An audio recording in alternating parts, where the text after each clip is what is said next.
Tuggussa Enssonga. Omugongo kataku nkutuki. Chichi. Ekitanda nabadde nebase ekiro omutayimba ne gukutukayo bwekyapaba bwepubu ebitanda pati neyike waayo kati nno si kitanda kyokka ngambya kati ekitanda kankyesonyi ngenza okuvaayo nkwata ku lujjo dusiba bwenti omunyolo ngenze nago mpaka wo kuddimwa eddirisa enkwege zinatera doddimalawo weewonye lyakyoma eddirisa enkwege ziriya bannaye nkutidde zisimanya abaana ebyuma babijja wabaayo kyabiki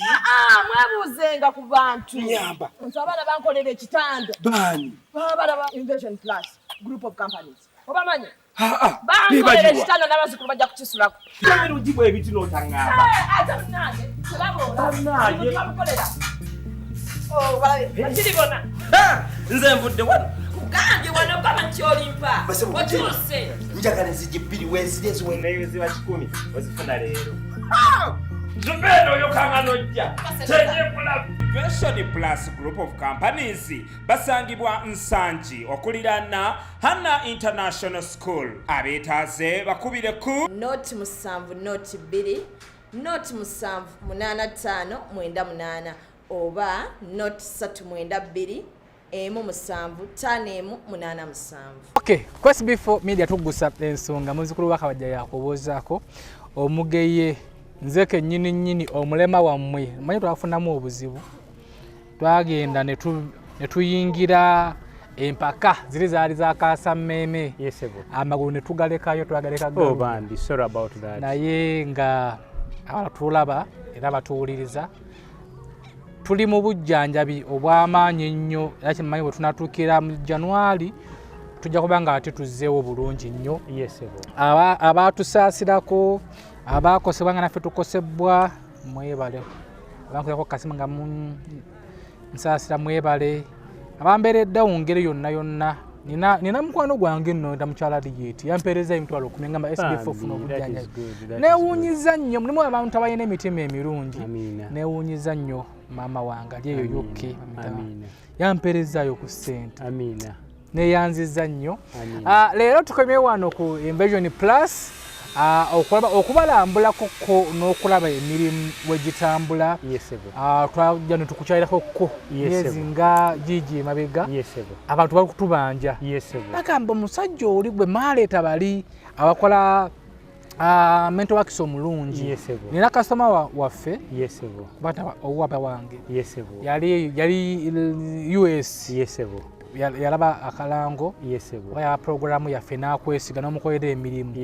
naye abikaseera abanneebaza yaŋŋamba omusajja tasobola kujjako eno nayongerako ku kusoma nga yeebuuza nti tosobola kugendako keeri US n'ofunako amagezi okweyongerako nemubuuza kiki ekibulamu nagamba kwokuba ye yagamba alabira ddala nga abazungu ebintu bano betukola wano bemukola wano ku Invention Plus nti biri ku mutindo gw'abazungu naye abazungu batusinzako akantu katono nnyo kagamba nga naye kenyini tasobola kannyonnyola wabulanga nti gwe oba ng'ogenzeeyo okweyongerako okusoma gwosobola okukatiga ate nayo n'okakoppako nemugaba kasita naddamu okugendayo nja kkamubuuza so tuzze tuleese omukulu tuzze tumuleese okola nga tutanya ku nsonga n'okubeebaza okutuwagira nsanze emirimu mingi nnyo abakozi beeyongerako abananga bangi mukama wange ntwala omukisa guno okubeera nti ntegeeza ensi nti kisooka njebaza okubeera nti bakugoberera kubanga okuva lwe wasembayo okuva wano tetutuula tukola emisana n'ekiro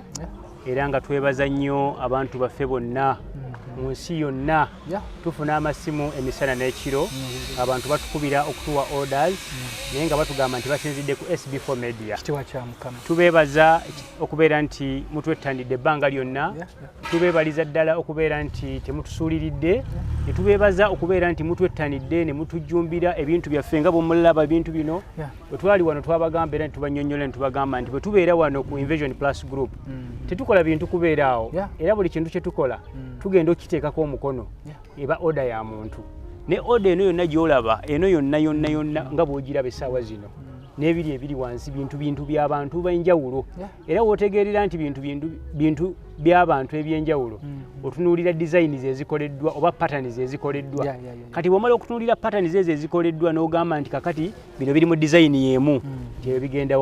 wantu wewamu bino biri mu design y'emu bino bigenda wantu waawo n'ebirala naye nga bannayuganda abali mu bitundu eby'enjawulo tubeebaza nnyo era tukkiriza nti okuzimba abantu bakyayongera okukwettanira kubanga nga bwe nakutegeezaako abantu tebatuwagidde mu byuma byokka batuwagidde mu byuma ne batuwagira mu kusereka ne batuwagira mu kuzimba ne batuwagira mu kusima enzizi n'ebintu ebirala ebitambulira boreholes underground wells ezikolera ku solar energy ezikolera ku masanyalaze n'ebintu ebirala bingi naye nga tukkiriza nti tujja kwongera okubeera nti tubaweereza era tuli beetegefu okubeera nga twongera okubaweereza ebbanga libanamala nga batwettanira. So kwa SB4 Media Tuggussa Enssonga nina mukwano gwange alinayo ekivulu amita Kasuku oba omumanyi alinayo ekivulu bakitumye Luseke nyamnyam Luseke nyamnyam atuyigiriza engeri gy'olina okukwatamu omugagga ng'omukuba oluseke mukulu ono yansuubiza yaŋŋamba ennyumba gye ndizimba yonna oba kalina oba ki ebyeseke kusimanyanga nzigi kugala byonna mbimulekere kati nina okukwata omugagga ono nga mukuba oluseke angambye nokanga nakatebe katuddeko nkatwala nako mukama wange bakaba kajjamu motoka kajjamu seka siba waggulu ku bampa awo wonna we twaliyo omukisa guno kutegeeza nti tetukola buno bwokka buno buli potebo bugenda ogenze ku beach toyagala kutuula mu musenyu otambula nako naye tukolayo n'ez'omu compound tugeze bazita garden chairs oyagala zino ez'essaako mwagala kutuula nga famire mutudde mu ssaako naye nga ziri permanent mu compound zammwe zonna tuzikola mukama wange. So omuntu ali eyo tewamweyanjulidde tewamubuyidde erinnya tewamubuyidde kampani ne namba z'essimu. Ntwala omukisa guno okutegeeza ensi nti amannya gange nze Dr. Hussein Kisikinsamba ekimpisa Dr. mukama wange si lwakuba nti no erinnya nalyetuuma bwetuumya naye kyajja oluvannyuma lw'okubeera nti nasoma ebitabo nentuuka ku ddaala lya PhD ey'emirundi 2 nasomera Bungereza nensomera e Malaysia yonna nenfunayo doctorates ez'enjawulo mu engineering. So ebintu bino sigambolinga bigambolinge n'abantu bentwala nabisoma nga mbijja mu bitabo ku ddaala lya PhD n'okutuusa olwaleero kampuni ogiraba nti egenda ekula abantu bagyettanira era nga kano konna akabonero akalaga nti abantu batunulira products zetukola ne bazisiima ne bayongera otuwa orders. So tusangibwa Nsangi Manja bwagenda e Kampala bw'otuuka Ensangi oba ova Mbalala oba ova Mityana bw'oba ku Masaka Road bw'otuuka Ensangi mu katawuni awali emicomo nina mukwano gwange buli watuuka Ensangi awagulawo omucomo akabumba waliwo ekkubo akoleko kamulali waliwo ekkubo eridde Manja awo tambulako kilometers 2 zokka n'osanga ekipande kinene nga kisomba Invention Plus Group. So we amanye Ensangi kule Masaka waliwo katawuni walimu batunda mugonja nkoko bubumba waliwo n'ekipande kya ana mixed wokkiririra bwoti kikubo ekyo nojja akalo bakayita Manja. So wosanga Invention Plus bakola ebintu byanjawulo izine amadinisa nga mangi yatuko gefaanana gano gonna gaki kitegeeza nti kakati wano abantu bali Kyazanga clients baffe bali Kyazanga babadde bazimba amasomero ebizimbe biri blocks ziri 3 era wetwogerera emmotoka eri wabweru wali egenda kutikka ne driver wali wano around bagenda kutikka yoli wali awo ndozere bwe tumumagamba gatumulaba. So amakulu mu kyo nti somero eri wali abakola ebintu nga ffe naye baali banoonya abantu abagenda bakolera ebintu nga tebagenda kubaddamu ne bawa recommendations era ne basiima nti Invention Plus Group yegenda okukola omulimu ekitegeeza emirimu gijjira ddala gijja nga giva mu nsonda za Uganda ez'enjawulo waliwo abasinziira ku Masaka Road waliwo abasinziira ku Mbala Road waliwo abasinziira kati essaawa zino waliwo tuli kotido tuli mu kukola waliwo tiimu zeziri Kamwenge ziri mu kukola waliwo tiimu zeziri Bulambuli ziri mu kukola waliwo tiimu zeziri Embale ziri mu kukola. So tubaza abantu abatuwagidde so twebaza nnyo bannayuganda yonna gye muli era tuli ku SB4 Media nga tuyita ku SB4 Media kuno okubeera nti mutwettanidde Invention Plus gye mulaba Invention Plus ya ddala tegambolinga tekola bintu nti bikoperere wabula ekola ebintu kubanga ekifiiringa ekyagala ate nga egenda kuweereza mu mbeera etali mu kwejusa kwonna. Teri muntu yali akolaganye na Invention Plus n'abeeramu okwesika n'abeeramu okweraliikirira whether otulabyeko oba totulabyeko whether osindisa omuntu wo olujja luno lwonna lwolaba terwandijjudde ebintu by'abantu singa ebintu bye twali tetukola byali birimu okubuusabuusa. Nze nkusimbako kintu kimu disappointinga. Waliwo omuntu gwe nalanga naye era yali akola ebintu ebyefaananyizaako nga bwebiri. Naye ebbanga lya mwezi gumu nga amasimu genfuna sajja namuwa sente zange katata nangembe ennaku 3 ebyo tebiriwo omusajja nakola kino netandika okuwoza kati nemba nga nfuuse looya. Era ntwala omukisa guno kutegeeza nti teri yali akozeeko ne Invention Plus Group n'afuna issues mu time completion n'afuna issues mu quality byonna ebyo bye twasooka okuwakinga against era we are good to go. So omuntu ali tuddemu tumunyonyole bulungi bye tukola ng'oggyeko amadinisa n'enzigi nga tuddemu tumunyonyole bulungi ebintu. Omuntu ali eyo nga yeetaaga okumanya Invention Plus Group kyeki. Invention Plus Group company it's a construction company ng'ezimba amayumba egazimba okugajja ku plan stage. Oyinza okubeera ng'oli eyo olina ekirooto ky'ennyumba yo kyewandiyagadde, tulina ttiimu z'abakitekiti otuwa buwi kirooto kyo kyewandiyagadde ne tukubira plan y'ennyumba otuva ku stage ya plan ne tukola kibayita okuzimba ennyumba nga tuva ku ground plan eyo gye tuba tukoze otumala okuzimba ne tugisereka tumala okusereka ne tugiggala tumala ogiggala ne tukola finishing ku nnyumba naye nga osobola okubeera nti olina abantu ab'enjawulo b'okolaganye nabo naye gwe n'otulonderako item emu oba delivery emu ku stage y'okuzimba era gye tujja okukolera naye nga tukakasa nti wonna woonaaba otusangidde oba woonaaba otuweeredde omukisa kyonna ky'onaaba otuwadde ojja kulabawo enjawulo ku service ne deliverables. Twagala okuwumbawumba tudde ku kya wood. Kati nga bwe nkugambye nti ennyumba erina stages ez'enjawulo era ndowooza bw'obadde otambula wali olabyewo ku myango. Ennyumba tuziteramu ebiyungu, tuziteramu wardropes, tuziteramu emyango, tuziteramu enzigi, tuziteramu architraves, buli kintu ekitambulira mu furniture oba mu nnyumba byonna tubikola mukama wange. Okay, tweyanziza nnyo. Nina omukyala yankubirako akasimu. Nambuuza olina manager. Olina manager? Mukama wange nina bamanager 3. Kuba ye yali agamba oba tolina manager bw'osobola okumuwasa ne muddukanya bizinesi n'abeera nga ye manager nga amanaginga. Nina bamanagers 3 sebo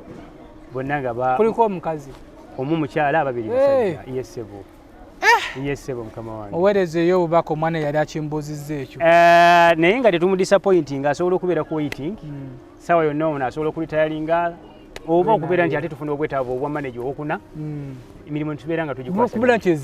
okuva mu branches ez'enjawulo. So onayo branch endala wonna wonna? Sebo mukama wange tulina branches eno ye head office gyolaba etudde ku yika 3 ez'ettaka naye nga ogyeko wano tulina branches e Masaka ku Mbarara Road tulinako branch e Masaka tulina ne branch e Palisa mu Eastern Region. So abantu bafe abali mu Eastern Region wonna tubaweereza nga tusinzidde Palisa abali ku Masaka Road tubaweereza nga tusinzidde e Masaka mu town naye ate bwe wabeerawo obwetaavu ate tubaweereza nga tusinzidde wano naye nga this is our central office teturentinga tetupangisa it's a permanent place. Temugenda kusenguka woncha? Tugenda kusenguka woncha tulina address omuntu watusanga. Omanyi waliwo omuntu akola company nakwata emirimu nga mingi nsanga esenguse nina mukono gwe nga bamuyita Kamada yakola company etwala abantu ebweru n'agiteeka Makinde ku Mubaraka oba ku Madirisa oba ku Mubaraka n'afuna abaana yakuba n'obulango Sebo. Nafuna abaana be kuminga ebya n'asenguka kati yadda mirimu mirala ennaku zino akwata kamera yegulayo akamotoka. Mukama wange tewali buzibu, teri kusenguka, tewali buzibu Sebo, teri kusenguka. Ye location Sebo. Okay, tweyanziza nnyo mpozi nga lewakalala konna kunnaka Sebo ezo bwe nzija wano mbasagala kuvaawo kuba ate sikomanya kasero beere ng'ondaba alaba nga ojjukira nja kutuuka ekiseera nzimba ennyumba yange nga wannerabira ngende nkubya akasimu mbuuza ate gwani. Nedda mukama wange ensonga enkulu kwebaza bantu